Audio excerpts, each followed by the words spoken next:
Yeah. Hey, we have Mr. Jason here. Hi, good afternoon, good morning to you, in fact, Jason. How are you today? Yeah, good. Good morning, good afternoon, good evening.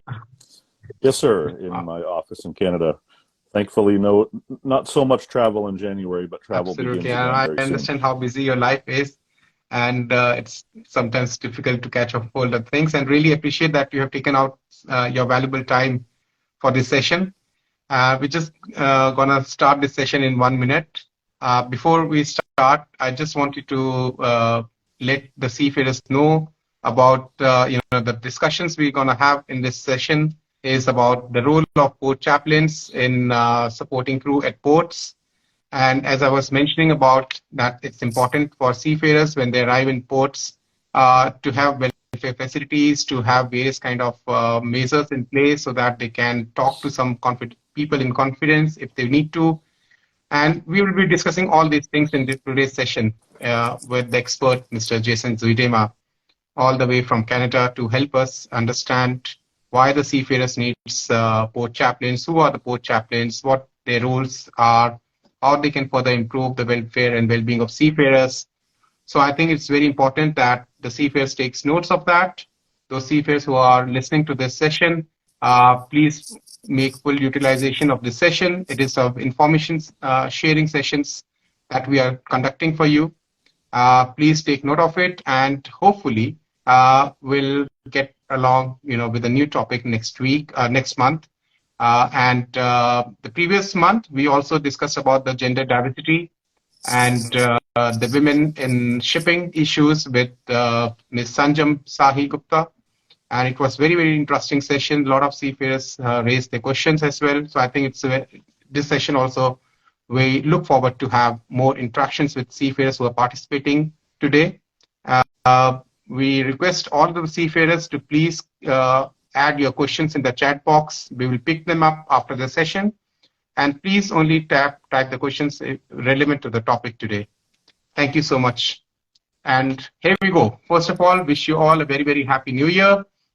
And I hope that this year brings you all in good health and wealth and a prosperous life ahead. Happy New Year to you as well, Jason. So, Happy New Year to you and so to all who are listening. And Jason, so before we start actually to the main question about this thing, I would like you to give a brief background about yourself, about the work that you have been doing over the last decades and the various organizations actually that you have been associated with. Thank you so much, Chirag, for the invitation. Thank you to your team for all that you do, both in India, in the wider region, and to ISWAN around the world. You do such valuable work, and I'm so thankful for being able to be connected with you and knowing you personally. So my name is Jason Zuidema. I'm coming to you from Montreal, Canada, and it's here that I started my work with seafarers' welfare about 25 years ago. I was working at the Seafarer Center, or as they're colloquially known as Seamen's Clubs.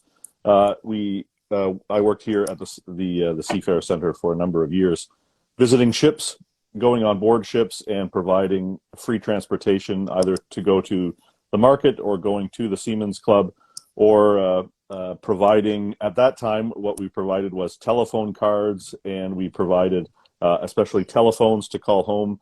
A lot of my work in the evening 25 years ago, especially when Indian seafarers would come, would be in the evening time, patching them through, dialing the number, and patching them through, and then trying to hopefully get a good connection back home to India. It was all a very laborious process, trying to keep seafarers connected with their families. But a lot of our work, and this is really at the heart of the work of chaplaincy, is just being a friendly presence for meaningful conversations when seafarers come into port. And that started, I think, already 25 years ago, where I learned that so much of the best of my work was not only to provide transportation or to provide communication, but to be a friendly person in a faraway country. On one level, each conversation is only a very small thing, But taken together, all of these conversations and all of these small acts of kindness can be something very useful to seafarers looked at globally. So I work now for two organizations which really essentially do the same work. So each of the local seamen's clubs around the world are part of larger networks which can have different names. When you go to a seamen's club, you might see it might be called Flying Angel, or those belong to the Mission to Seafarers Network, or it might be called Stella Maris, which belongs to the global Catholic organization Stella Maris. It might be something like the Deutsche Seemannsmission, or the German Seamen's Mission, or it might be variously called a Seamen's Church or a Seafarer Center. And each of those is its own organization and has its own brand, but they come together in larger networks and associations. And the largest ones in North America, it's called a long name, NAMA, North American Maritime Ministry Association, or around the world, ICMA, International Christian Maritime Association. And these big associations are there to pull together all the small local seafarer centers and the other national organizations, pull them together into a larger network so that we can share information, so that we can learn together and train together and learn best practices together. And so that when there's big problems, we can actually speak together with one voice. And we've had so many big problems in the last few years with COVID, with the war in Ukraine, with the supply chain crunch, with the other problems related to these big world problems. It was so important for us to be able to speak together, to meet with groups like ISWAN and others, where we could together have a common response and be able to make common solutions. Absolutely. And I think that's very interesting to hear from you, Jason, that about the very, very important work that you have been doing from the last more than 2 decades, as you really said. And I'm sure that I'm reading some of the comments coming in from the seafarers that they've been extremely thankful for all your, services to the seafarers, and especially those who have been visiting the ports in Montreal and in Canada. I think that's really valuable. And that brings to me the next question is like, can you just briefly explain about what are the different roles of various maritime charities in promoting seafarers' welfare? You just mentioned about the names of few of the charities whose centers could be present in the port. So if you could also brief a bit of more detail about their roles and how do they play, how do they improve and promote the welfare of seafarers in ports? Well, I work with many different charities, and each of them has their own peculiarity and their own networks around the world. We have 27 different charities within this big group, ICMA, the International Christian Maritime Association. Some of the biggest ones I've already mentioned, this Mission to Seafarers, the Sailor Society, Stella Maris, the German Seamen's Mission, and others. Each of those has presence around the world and is doing different global projects. So some of them work. Sailor Society, for example, has a really strong new program in cadet schools where they're doing a lot of online in-person training for cadets. Mission to Seafarers has many different projects around the world. They're the ones who run many of the seafarer centers that you might know, these Flying Angel clubs, which are very strong in many different countries around the world. So often when you will visit a port, you're visiting one that belongs to this Mission to Seafarers network. Mission to Seafarers also has a strong presence with advocacy and many other projects. Stella Maris is probably the largest of the ship visiting groups. They have presence in hundreds of ports around the world where Catholic priests or deacons or other visitors will visit ships and provide a whole range of services for seafarers who are coming into their ports. The Deutsche Seemannsmission as well has very strong presence in Germany for sure, but also around the world. I think I saw just earlier someone on the chat from Santos. Hello, Santos, on the chat. They also are very strong in seafarer centers and in ship visiting. The the basic work of all of these large organizations is replicated by many, many, many other smaller organizations, independent organizations that are known as seafarer centers or seamen's clubs or seamen's churches. And you might visit them in different countries and see different groups that are part of them. But they all largely the normal work of most of these groups is to do, it's relatively, one might say, small acts of kindness, transportation to a local shops, or they might provide a small conversation. They might, in the wellness courses, it's again small learning, small new acts about how to maintain mental balance when you're far away from home. On one level, it's all small things that we're dealing with, and yet, when, as mentioned, when taken together, these can be very important for the health and well-being of seafarers. Probably all of us need to learn some of these lessons and be helped in this case. So the kind of work that we do is, though we do have also pastoral services and can offer Catholic priests, for example, as from the Stella Maris Network, are very happy to say Mass on board or bring seafarers to Mass ashore. Though all of these are offered, they're offered as part of a package of responding to the small needs that seafarers have. This being said, sometimes we also have critical situations. Sometimes in the cases of seafarer abandonment, in the cases where there are perhaps more extreme issues where seafarers are in trouble, we've had many, because of pandemic and war, many other sort of more extreme issues to deal with. Then also our seafarer centers and ship visitors can respond as well. And there have been different crises that have popped up in the last few years where it necessitates a bigger response, where it's not just a small act of kindness, but really it needs a much more robust response. And that can happen. I can say the organizations with the heart out there for seafarers to do their service. I think this is what I can pick it up from your line, that they're there for the seafarers to try and help them out in various kind of circumstances that they go through on ships. But I would come back on it in a couple of while. But then before I move ahead, I just wanted to also, let the seafarers know that we always hear the word port chaplains are there in the port. So who are these port chaplains? You briefly mentioned about their role in the previous explanation, but then and you also mentioned about that these organizations are also Christian-based or religious-based. So can a non-Christian seafarer can also approach a port chaplain? Will he or she will get the same support that others can, that a Christian seafarer will get? So maybe just to, it is important that our listeners be informed about that as well. Oh, yes. This is one of the peculiarities, one of the joys of our work is that we do it freely for all. So the port chaplain's work is not there just for one particular person or one particular group, but it's really our joy to be able to serve all seafarers without regard to their country or their language or their religious background.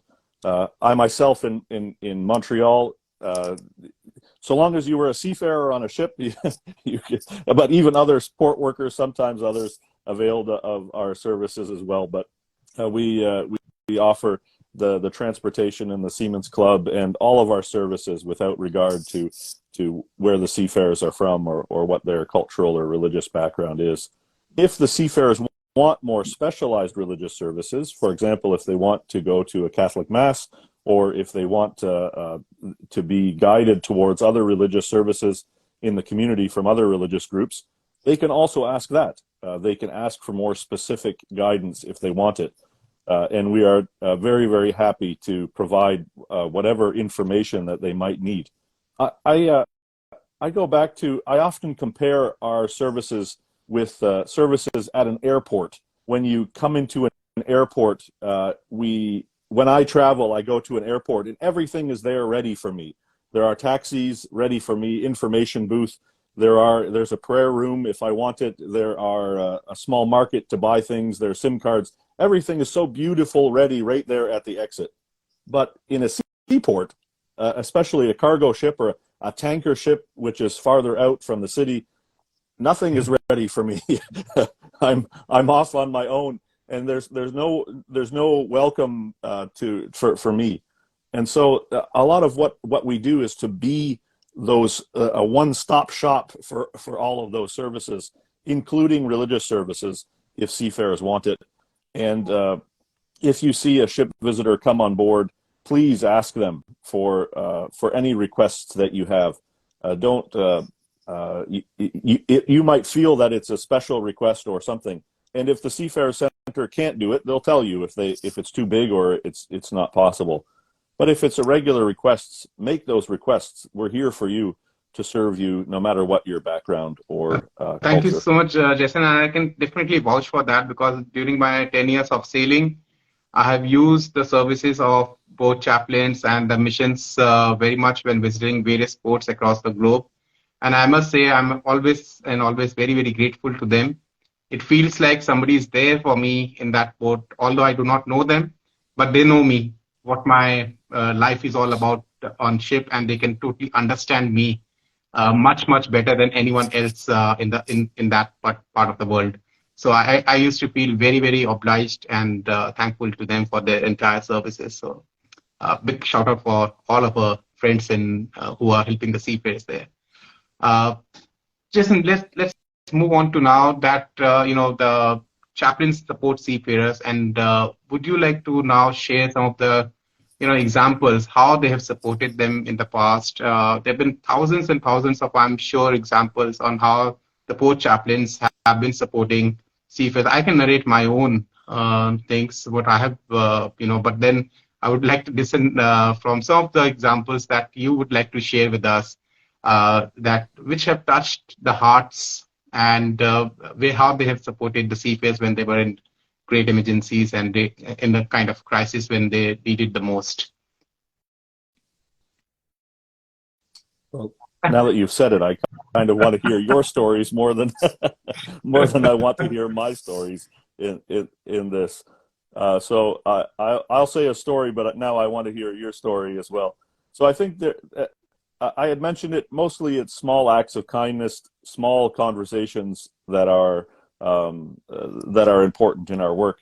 But sometimes also it can be a much more robust answer. So the kinds of small things, everyday things, are things like giving a ride to the market, bringing to the Seafarer Center to use Wi-Fi, delivery of small gifts at Christmas time, or now just this past week it's been gifts for the Chinese New Year, or other religious festivals where we might give some gifts or show some cheer. So this is true for many decades already. The kind of ship visiting and work in seamen's clubs, especially with communication and other transportation. But in the last few years, there's been additional work, especially because of the pandemic. In the time of COVID, when shore leave was not possible, then one of the big things that many seamen's clubs started to do was personal shopping for seafarers. And this sounds like an easy thing, but for most of the chaplains and ship visitors, this was a big project to do. Doing it once is fine, but doing every day of $1,000 or $2,000 or $3,000 of shopping for individual seafarers, individual items, becomes a big project. And that was so important because seafarers themselves couldn't get ashore. The second big thing happening in many of the different seamen's clubs around the world was helping with COVID vaccinations. Many seafarers couldn't get ashore, and COVID teams ashore couldn't get onto the ship. So often, many of our groups in different countries were bringing the vaccinators on board or bringing the seafarers ashore. And we've had some amazing examples in Port Tilbury, the London port in UK. I think they've done almost 30,000 vaccinations. In North America, the various groups helped facilitate about 100,000 vaccinations. And in many other countries, this was something extra. that we didn't normally do. And now it's sort of slowly tapering off where we don't do it as much anymore. The final, and these are sort of more tragic or even more difficult situations, are in the cases of abandonment or in the cases of war where seafarers have been traumatized by war, and other cases, for example, of Somali piracy, helping seafarers after they've suffered great trauma, and just accompanying them, being with them, bringing time for, as my friend from Seamen's Mission Santos, bringing time for small talk and a smile. I love that. Is important. That seafarers who have suffered through something much larger can have someone to talk to and just bring some small way of working through the issues. So there's a few of the issues that Absolutely. we've I dealt think with. just to add, Jason, into that was like, when I was sailing, we had a seafarer on board who was required to send money to his home urgently because of an operation of his daughter, and he could not do that because you have monthly installments of money which has to be gone. The company will pay only once in a month, and there is no kind of advance. But then he had some cash with him, so he took the cash. But then how to send it?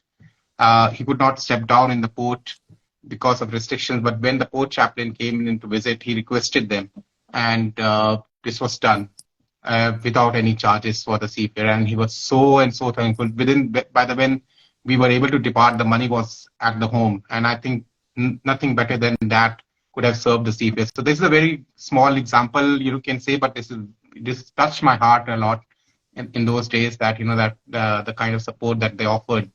They do not know the seafarer, but they still did everything possible for him. So I think it was a special moment for him, and that at least I'm not there, but this money would help my family to now recover. So that was an amazing part of them. And I know that COVID has impacted a lot of challenges for all of us. And as you rightly mentioned about the challenges it has been put on for the port chaplains as well, the lack of shore leaves, seafarers are not allowed to step down from the ship. A number of seafarers have to extend their contracts, facing a number of emotional health issues, social psycho cares issues, and everything came up during this COVID time for each one of them. So how exactly are you able to deal with those situations, and what are your future plans on how you can address some of these challenges which are coming on to the missions and the Christian charities? Thank you for the question. There's lots of challenges that I think something important to say about COVID was that it didn't so much present new challenges as it just reinforced so many of the challenges that were already there. There were already challenges of mental health, already challenges of lack of shore leave. So in my country, in Canada, shore leave is fairly good before the pandemic. It was deeply affected here, but it came back relatively soon. Whereas in many countries, China, lots of African countries, lots of South Asian countries, Southeast Asian countries, shore leave wasn't there already and still isn't there now.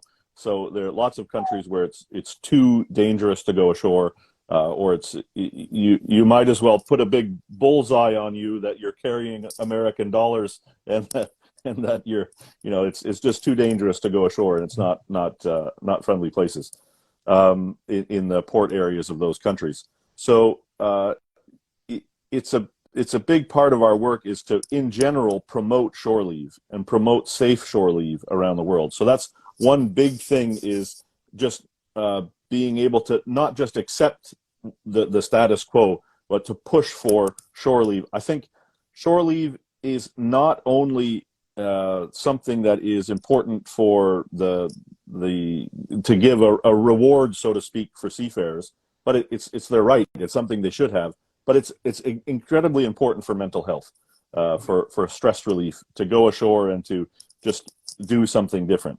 So that's probably the biggest thing we do for mental health is the going on board, being the friendly smile, or especially bringing seafarers giving them a safe and convenient place to go outside of the port. On the second level, many of our missions have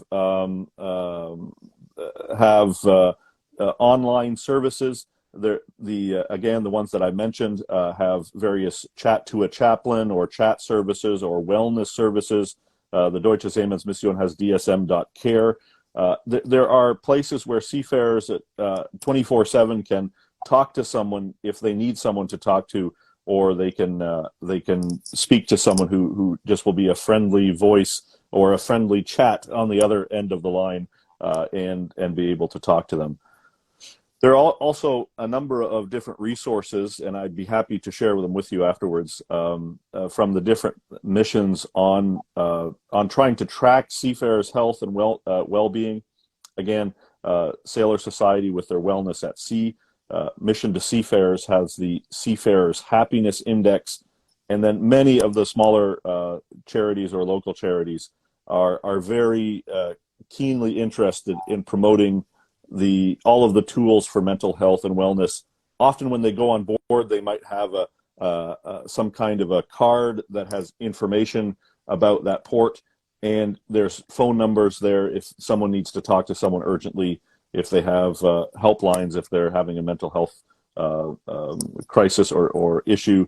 And there are other local knowledge about where seafarers can get help in the place that they are. I think that's very important. Because we also are facing the similar, discussions with the seafarers when they come to us, that we don't get shore leaves, and that is the number one issue. Even if I can let you know that examples of Indian seafarers coming to an Indian port still do not get shore leaves. So what are we gonna talk about more about it? And the impact of that on a person is multifold. And I think that that also, I think somehow. If the companies have to look into, or the port authorities have to look into, I think this is something they have. Seafarers, their productivity level will also somehow get, impacted, and we are talking about the safety and security issues at ports. So I think if you look at that, I think the industry and the ports must look into seriously of providing shore leaves for the seafarers, which is absolutely their basic rights. What you mentioned, Jason, could not agree with you more on that. That is just bringing us towards the end of this session, and just wanted to also, a lot of listeners are here who would like to now listen about, that what message would you like to give to them, to convey to our seafarers regarding that, so that they keep motivated at sea, as well as to inspire them while they are, working under very harsh and difficult conditions on board. So, as a last message, would you like to give to our seafarers and our listening audience today? Well, thank you for this opportunity. It's a big question. What last message? I think in general that you're not alone, that though you're very far from your families, far from your communities at home, there are people around the world who can show you kindness and friendship. And it might be that you're in a port where there are no services, whether from our network or the ISWAN network or others. It could be. But there are many, many ports, more than 700 or 800 ports where one of our networks is present, where there are people present. And to encourage you to get in contact with them, to use their services. They're there for you. We're there to help you and to assist you. So know that you're not alone wherever you are in the world. Seafaring is an honorable profession. You're doing amazing work out there at sea. We couldn't have all of the things that we have, all of the goods in our homes and in our markets without you. And you should know that we really, really appreciate all of the work that you do on a daily basis, even though you might feel alone and you might feel very isolated. You're the reason why all of us are not alone. We have all the things in our lives because of your services, and I appreciate that. So we are here to serve you, and please make use of us. I'm happy to provide more information. Thank you very much, Jason. I think that's very inspiring, and I hope that each of our listeners will take this away and also spread this among their colleagues on ships, that please make use of the port chaplains and the Seamen Center. Try and go there whenever you have time, just even if for half an hour to 45 minutes, go there to just relax, unwind yourself, get a fresh breath of air. And I'm sure that this will definitely help you to come over the kind of stresses that you always are under on ship. So that brings to an end of this session. But before that, I would like to just check if there are any relevant questions for you, Jason, at the moment. But I think the seafarers were very keen to discuss more about. I think one of the questions was about any other services. I think we have already mentioned the type of services that has been offered by the Siemens Church and the missions to the seafarers. But would you like to add anything more, because this is what one of the questions has come in to brief about what more services are being provided by the port chaplains to the seafarers? Yeah, each seafarer center is a bit different. So sometimes some might provide services that others don't provide. Some of our missions have hotels, for example, where it's not just a Seamen's Club, but there's also a place to stay. Some of them have connections with medical facilities. Some of them have connections with other services in the port that might be useful. And so I would really encourage you, whatever port you're in, to find out what services are available. There might be things that you can use that can be useful to you, both if you're visiting from a ship coming from abroad, or also there could be services for local seafarers that have either just needing information on training or on other issues that are important to you. So reach out to your local or regional seafarers welfare group. You might be surprised to learn about the seafarers, the services that are there that could be of use Thank to you. Thank you so much, Jason, for that. And I think there are not many questions in here at the moment. Yep. Thank you so much for joining us today. And I think that was a very, very wonderful session. A lot of information that you provided, very important one, very basic ones. Those who are going on board, just to re-stress to them that, people are there for you, available for you 24/7. They are available. Make use of those opportunities there, and be fit, be healthy, keep smiling always, and never think that you are alone on ships. So thank you so much, Jason, for this lively session. And thank you to all our listeners today. And till the next month, please stay safe and healthy. And goodbye. Thank you.